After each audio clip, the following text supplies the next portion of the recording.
Now the question arises, কেন আমাদের এই কোরআন দরকার? একটু ফিলোসফিক্যাল কথাবার্তা বলি যে এই রেভেলেশনের দরকার কি, কেন আমাদের লাগবে এই কোরআন? কোরআন ছাড়া কি পৃথিবীর সব সমস্যার সমাধান হাজির করা সম্ভব না?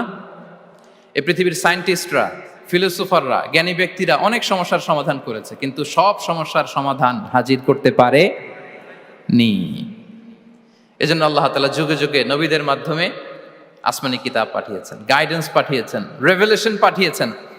এবং আল্লাহ তাআলার পাঠানো যত রেভেলেশন, গাইডেন্স এই পৃথিবীতে এসেছে, সেগুলো সবচেয়ে লেটেস্ট ভার্সন হচ্ছে কোরআন।